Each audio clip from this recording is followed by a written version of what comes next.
오늘 또 말씀으로 승리하는 귀한 날 되기를 축복합니다. 친구들이 자신을 몰아붙여도 그 욥의 귀에는 위로자를 가장한 그들의 책망이 하나도 들어오지 않았습니다. 그래서 욥은 이 재앙을 보내신 분도 여호와시고 또한 앞으로 벗어나게 하실 분도 여호와 하나님 뿐이라 이렇게 생각을 하고 욥은 이야기를 하고 있는 겁니다. 그리고 자신의 억울한 사정을 헤아려 주실 분이 하늘에 계신다. 이것을 확신하고 욥은 오늘 또 친구들의 그 이야기에 대답하는 이런 모습입니다. 이제 친구들이 돌아가면서 세 사람이 다 한 번씩 욥에게 충고를 했고 이제 다시 한 바퀴 돌아가지고 네 번째 또 엘리바스가 충고하는 이 장면인데 여기에 네 번째 욥의 답변이 오늘 본장의 내용인 겁니다. 욥은 고난 중에 있는 자기를 위로하려고 온 친구들이 자신을 이해하지 못하자 오히려 더욱 큰 고독을 느끼게 되죠. 뭐 그렇지 않겠습니까? 우리 역시 마찬가지일 것입니다. 욥의 주변에는 아무도 없었습니다. 자녀들도 10남매나 되는 자녀들 모두 다 죽었고 아내도 자기를 저주하러 하나님 저주하고 죽으라고 큰소리치고 나가버렸고 친구도 그 곁을 다 떠나고 오히려 친구라고 있는 사람들이 찾아와가 하는 말이 별 위로가 되지 않고 자기 마음만 아프게 했다고 하는 이런 얘기입니다. 이러한 때에 욥은 하나님께로 마음을 정하고 고난을 이겼다고 하는 겁니다. 우리가 아무리 어려운 일이 생겨도 하나님을 향해서 우리의 마음을 정하면은 거기에는 해결책이 반드시 나타나게 되어 있다는 거죠. 그럼 이 고난 중에 있는 자를 위로할 때나 또 우리 스스로가 우리 자신이 고난 중에 있을 때에 우리가 어떻게 해야 되느냐. 오늘 아마 본장은 그런 문제에 대한 해답을 우리에게 던져주고 계신다. 그래서 고난 중에 있을 때에 우리가 어떻게 하는 것이 좋겠는가. 오늘 본장을 통해서 이런 우리가 말씀을 받으면서 우리 남은 생애에 우리 하나님 앞에 이 말씀이 또 위로가 되시기도 하고 또 능력이 되시기를 바랍니다. 먼저 1절에서 5절 사이를 보면은 위로자는 사랑으로 권면해야 된다는 위로할 때 우리는 사랑이 먼저가 돼야 된다는 거죠. 욥은 자기 친구들이 자기에게 아무런 위로도 주지 못한다 그렇게 이야기하잖아요. 욥은 2절에 보면은 자기 친구들을 가리켜서 재난을 주는 위로자들이라 옛날 성경에 보면 괴롭게 하는 사람이라 이렇게 번역이 되어 있죠. 그러니까 친구들은 오히려 나를 괴롭게 하는 자들이다. 재난을 주는 위로자들이다. 표현이 아주 희한하지 않습니까? 또 3절에 보면 헛된 말을 끊임없이 하는 자들이다. 저 말들이 헛되다 이 말이죠. 만약 친구들과 자신이 만약에 친구들과 반대의 위치에 내가 있다고 하면은 자기도 친구들을 정죄할 수 있다. 나도 니네들이 내 입장이 되고 내가 친구가 입장이 됐을 때 나도 얼마든지 그런 말을 할 수 있다. 그 말은 맞지 않다. 결코 그렇게 하지 않고 오히려 도움이 되는 말로 환난 당하는 자를 위로하고 슬픔을 나는 털어놓을 것이다. 너희들은 잘못됐다. 오늘 4절과 5절은 욥이 반대 입장에서 있으면 나는 이렇게 하겠다 하는 그 심정까지 표현을 하고 있는 것입니다. 이처럼 친구들의 권면은 욥에게 도움이 되지 않으며 오히려 상처만 줬다고 하는 것. 여기서 우리는 어려운 처지에 놓인 상대방의 입장을 전혀 고려하지 않고 오직 겉으로 드러나는 일만 가지고 자기 주장만을 일방적으로 내세우는 욥의 친구들의 잘못을 찾아볼 수가 있다는 거죠. 우리도 가끔 그런 실수를 범할 때가 없지 않아 살다가 보면 있게 된다. 나는 매우 어려운 것처럼 생각하고 상대방은 다 잘못된 것처럼 생각할 때가 있다는 거죠. 우리도 형제 자매가 고난 중에 있을 때 진정으로 위로의 말을 할 수 없다고 하면 차라리 말하지 않는 편이 낫다 하는 그런 이야기입니다. 책망도 치리도 권면도 중요합니다. 그러나 고난 중에 있는 형제자매에게는 사랑이 먼저라는 거예요. 사랑이 더 필요하다. 그래서 우리가 이 말씀을 통해서 귀한 교훈을 우리가 받게 됩니다. 남을 위로하거나 우리가 충고해 준다면서 형제의 마음과 그 모든 삶을 더 아프게 하고 있는 일들은 없는지, 그 우선적으로 우리가 해야 될 일은 바로 예수 그리스도의 사랑이 먼저 고난 중에 필요하다. 사랑이 먼저다 하는 것. 그리고 6절부터 17절 사이를 보면은 고난은 하나님의 허락에서 온 것임을 알아야 됩니다. 고난이도 뭐든지 모든 것은 하나님께로부터 왔다 하는 거, 이걸 우리가 바로 알게 되면은 이길 수 있게 되고 우리가 바로 갈 수 있다는 거죠. 어떤 일이든지 하나님께로부터 왔다는 거죠. 사실 고난을 당하고 있는 자는 기분과 상황에 따라 가지고 대화나 침묵이 위로가 될 수가 있습니다. 욥은 어느 방법으로도 위안을 찾지 못했다 그랬어요. 6절에 보면. 그런데 자기는 어느 방법으로든지 위안을 찾지 못했다. 그러나 여기서 욥은 고난과 모든 환난을 하나님께서 하신 일로 분명히 보고 있다는 거죠. 하나님께서 하신 일이다. 그래서 하나님께서 피곤하게 하시고 하나님께서 나의 모든 가족들, 나의 무리를 패망하고 멸망시키시고 7절에 보면, 그러니까 모든 것은 하나님이 하셨다. 그리고 8절에 보면 하나님께서 나를 시들게 하시고, 전부 하나님께서 하신 일이다. 하나님께서 찢고 군박하고 아주 절박하게 만든 것도 이 하나님께서 하신 일이다. 9절에 보면 그는 진노하사 나를 찢고 적대하시며 나를 향하여 이를 갈고 원수가 되어 날카로운 눈초리로 나를 보시고, 하나님께서 하셨다. 또 하나님께서는 11절에 보면은 경건치 않는 이 악한 자에게 나를 붙이셨다. 행악자에게 붙이시기도 했다. 또 12절에 보면 하나님께서 나를 꺾으시고 부서뜨리시며, 14절에 하나님께서 나를 꺾어버렸다.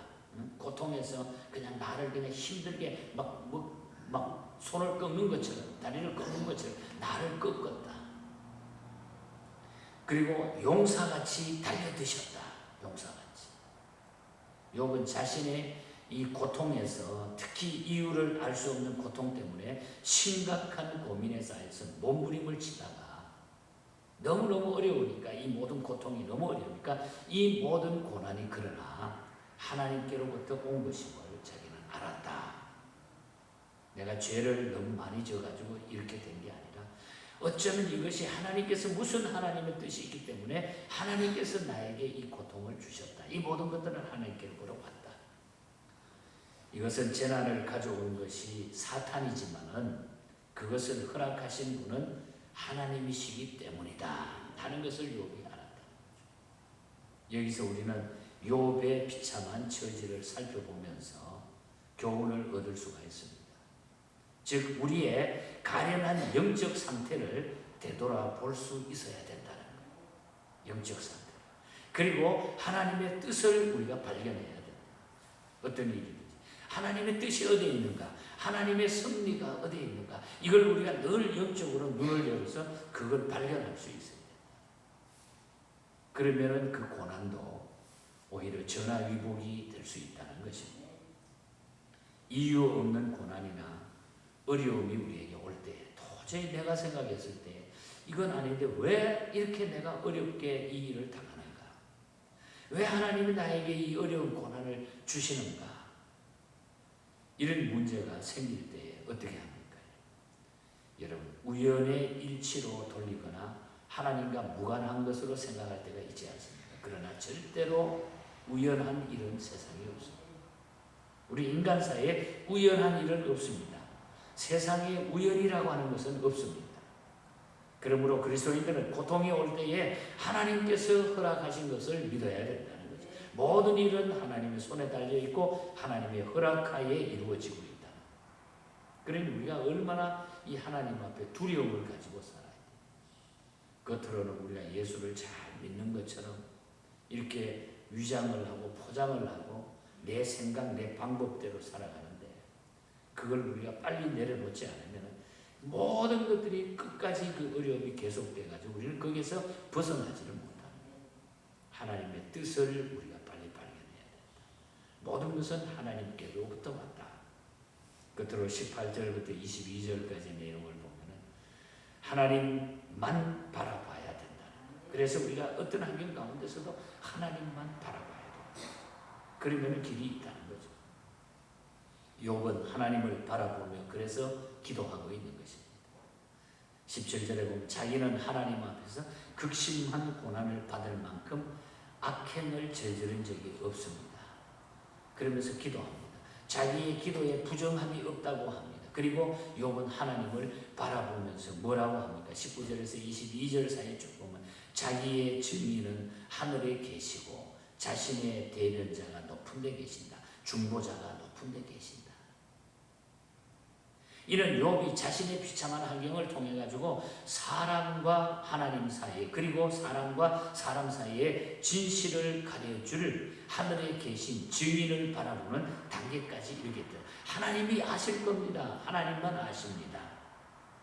이것은 욥기 9장 32절과 32절에 이어서 중보자를 대망하는 욥의 신앙입니다. 그리고 이제 우리가 19장에 가보면 19장 25절에서 27절에 보면 그 욥의 신앙의 절정을 이루는 욥의 고백이 거기 나타난다는 거죠.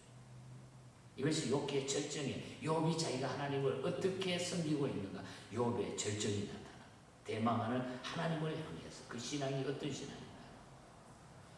즉 오늘 이 본절에서 욥은 예수님께서 높은 데 더 계시면서 자기의 모든 사정과 일거수일투족을 지켜보고 계신다. 이런 고백을 하고 있는 거죠. 지금 하나님이 보고 계신다. 우리 예수 그리스도께서 우리의 모든 삶을 보고 계신다. 보고 계신다. 판단하고 알 수 있는 분은 예수 그리스도밖에 없다. 그래서 우리가 그 앞에 부끄럽지 않아야 된다. 그 앞에. 그러기에 자기의 모든 고통의 문제를 눈물로 호소하면서 예수님을 지금 바라보고 있는 거죠. 주님을 바라보고 있는 거죠. 이렇게 욥은 문제의 해결을 어리석은 인간의 변론에서 찾으려 하지 않고 하나님께로부터 찾으려고 했다. 이것이 바른 믿음이라는 거죠. 그래서 우리는 하나님을 하나님만 바라볼 수 있어야 됩니다. 우리의 어리석은 문제를 우리는 하나님께 다 맡겨야 됩니다. 내가 판단하고 내 계산대로 내 유리하게 요리조리 피해가면 결국은 그게 쌓이고 쌓여서 엄청난 내 생의 문제가 될 것입니다. 피해가면 안 돼요. 그리고 하나님께 다 맡기고 정말로 내려놓고 하나님의 뜻을 찾아야 됩니다. 우리 예수님께서도 그래서 수고하고 무거운 짐진 자들을 다 초청했습니다. 다 내게로 오라. 내려놓으면 된다. 하나님만 바라보면 된다. 오늘 본장을 통해서 마지막으로 우리가 말씀을 맺어보면 이런 얘기입니다. 하나님을 우리가 바라보고 살자. 인생을 살자. 하나님께서는 당신을 바라보고 의지하는 자는 새 힘을 얻어가지고 성경에 보면 독수리처럼 날개를 치며 올라갈 것이요. 달려가도 지치지 않고 걸어가도 피곤치 않게 하리라. 그러니까 우리 인생길에 제일 편안하게 갈 수 있는 길은 주님 바라보면서 가면 되지. 그래서 우리가 우리의 삶의 바운더리 속에서 늘 우리가 주님을 바라보면서 쭉 달려갈 수 있기를. 그러면은 뭐 크고 작은 문제가 그때 힘들게 닥쳐오는 일도 있겠지만은 그러나 다 쓱쓱 피해가고 넘어가고 또 너무 내가 가기 힘들 때는 하나님이 거기 다리도 놔주실 것이고 이렇게 해서 하나님의 인도함을 받게 될 줄 믿습니다. 하나님만 바라보고 예수 그리스도만 바라보고 살아가는 저와 여러분이 되시기를 축복합니다. 하나님 아버지 감사합니다. 힘들고 어려울 때 어떤 일 앞에서도 우리가 먼저 주님을 바라볼 수 있는 이런 믿음의 삶을 살게 하여 주시옵소서. 정말 욥처럼 우리가 어려움을 당하지 않았지만 이 욥의 심정을 통해서 우리에게 주시는 하나님의 하늘의 메시지를 저희 깊이 가슴에 새기고 이미 먼저 이 사실을 알려주시는 것은 앞으로 이 땅 위의 사람들은 다 어려움이 있다고 하는 것을 전제해주고 있는 줄 믿습니다. 저희들이 어떤 환경에서도 이 믿음으로 끝까지 승리자로 우리 하나님 앞에 서게 하여 주시옵소서. 오늘 하루도 이 믿음으로 우리의 모든 삶 가운데 함께 하시고 우리 예언의 모든 가족들 오늘도 종일토록 어디 있든지 지켜주시고 안보하여 주시옵소서. 거룩하신 예수님 이름으로 기도하옵나이다. 아멘.